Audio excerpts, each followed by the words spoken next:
Georgia sheriff says the death of a high school student was an accident. There have been protests and demands for an arrest since that teenager was found in a wrestling mat 9 years ago.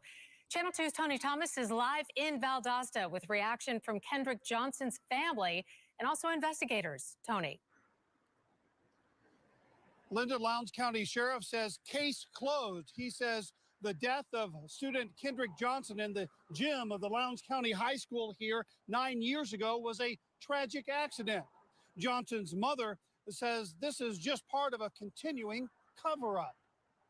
I know in my heart of heart my son was murdered. They know too. Jackie Johnson says she will not let this latest finding stop her from getting justice for her son.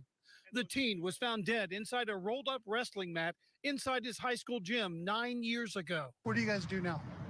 We're going to continue to push. We're going to continue to do what we're doing.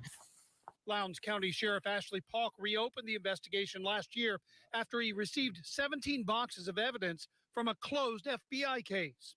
Wednesday, he released this 16-page summary of his investigation. When you look through the whole file, you cannot find one thing that you would consider to be a criminal act. Paulk and his team believe Kendrick went into the gym to grab some shoes he'd set in a rolled-up mat a few days earlier, but the mats had been turned on their ends and moved around. Paulk believes Johnson tried to slide down a mat to get his shoes, got stuck, and died. The previous FBI probe targeted 3 other students, but Paulk says video and other evidence rules them out. Do you believe there's anybody else involved in this death? I don't think there's any way in the world. Who do you want the investigators to be? It's definitely not nobody in Valdosta, Georgia. You can't trust them. You can't trust the FBI. So we're looking to take it up further than them. And that means another Department of Justice investigation. Now, Sheriff Paulk here, while he agrees with the ultimate findings, he does not agree entirely with how the DOJ investigation the first time around was handled. He calls it in part a witch hunt. Live in Valdosta, Tony Thomas, Channel 2 Action News. Let's go ahead now and walk you through the timeline of this case. So on January 11, 2013, Johnson's body was found inside the gym. That May, his death was ruled an accident.